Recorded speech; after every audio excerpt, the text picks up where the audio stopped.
preparation for an event like this is figuring out how much space I have to display, how many pieces I can fit in that display, and then which pieces I'm going to end up putting on whatever display piece I have. So as you can see, I've got 8 of the drawings that I've chosen from them that have gone on the wall, and then I have 13, I believe, paintings on the easels that are displayed. So I had to figure out how to mount them, how to get them onto the wall, and how to get them onto the easels to look nice in the lovely display.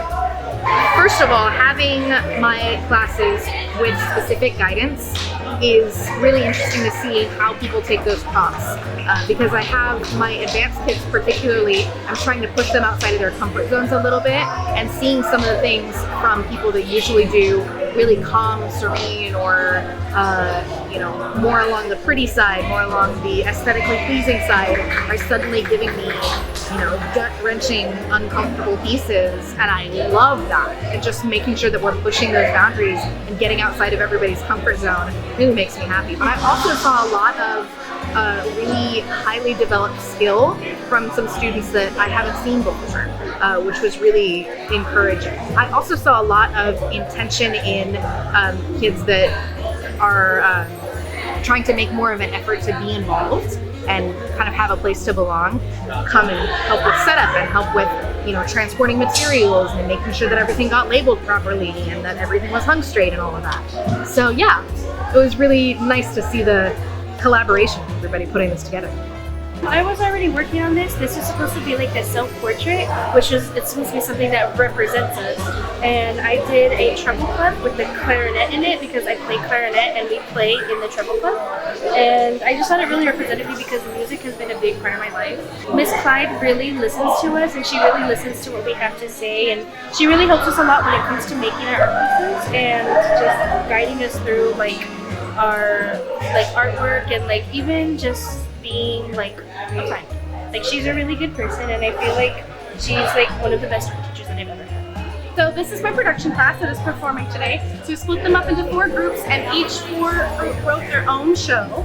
And so they were in charge of everything. They were in charge of their own script, in charge of costumes, set, props, all of it. And so I let them have complete creative freedom, checked in with them, helped them make edits, helped them get things together as they needed, and then just taught them how to perform for a large crowd, in a messy crowd, kind of like this one, and then just let them go.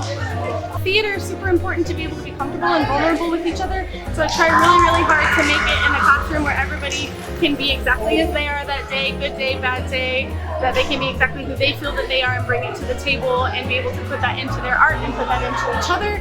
And I bring that as myself as well, to be exactly who I am and to give them the space to be who they are with me as well, not just with each other.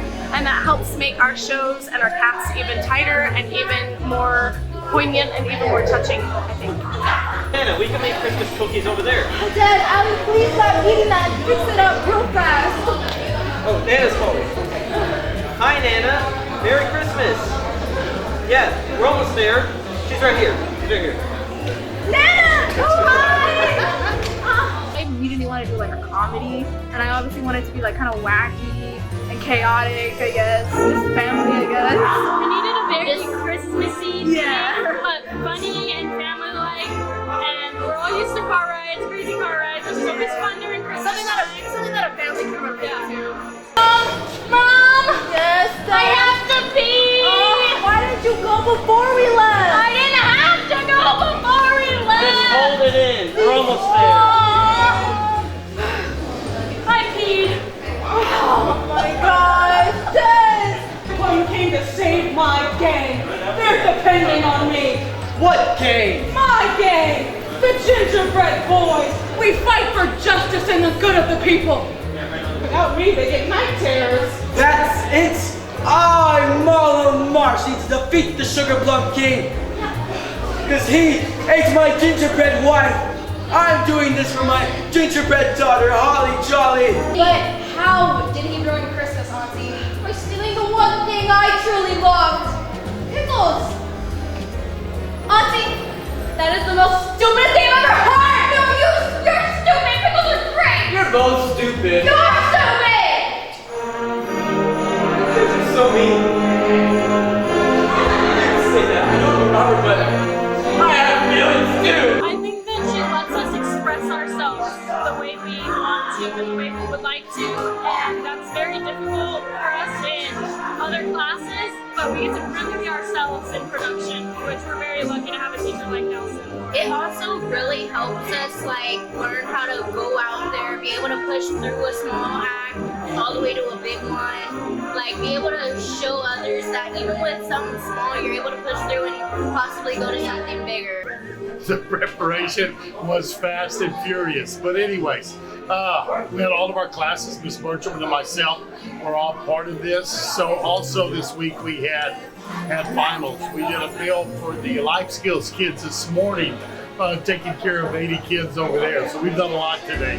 But we have made savory dishes, sweet dishes, candies, desserts, a little bit of everything. So the kids learned a whole lot. It's a lot of fun. And they've learned that it's a lot of work to do something like this. You know, we planned for every dish for 100.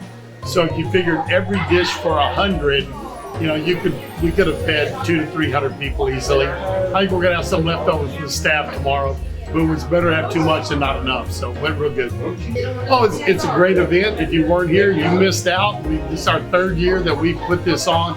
And people love it. Free coffee, free punch, free tea, and a whole lot of great food. So make sure you're here next year for the arts night. I have stuffed mushrooms here.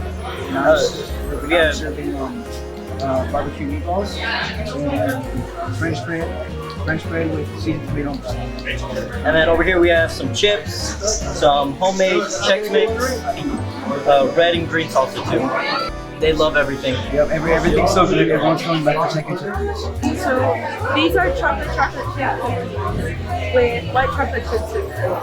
It literally turned out so good. Like we tried it and some of our friends tried it. They said it was so good. And everybody here keeps grabbing them. I think they really. You learn responsibility definitely because just making these dishes is a lot of work, you know, with assigning people to it and getting other people to kind of take up for the responsibility of making the dishes. As well as discipline, it's a lot of work just telling everybody, here, do this, or do this, or do this, you know, and you haven't even started on the first thing you sold yet. It's definitely a lot of work, but like I said, it's definitely a great payoff. Well, one of the reasons that we have this every year is just to be able to kind of give the kids a time to showcase the things that they've learned thus far in the year.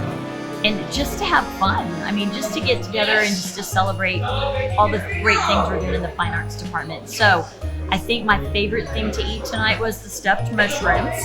But, you know, we've seen a lot of people just come together and just enjoy each other tonight. And it allows the kids to be able to, like I said, showcase their skills, but also see other people enjoy. And you know, that's one of the things that the arts does, is it's designed to bring joy to people. So it's a great Christmas opportunity for us. Well, there wasn't really a whole bunch of surprises because I know we have outstanding kids here and they did some great things tonight. But one of the things that did stand out is the community involvement and support. I thought it was huge, and it was an opportunity to put things on display that, you know, one of the many great things we do here at Lytle.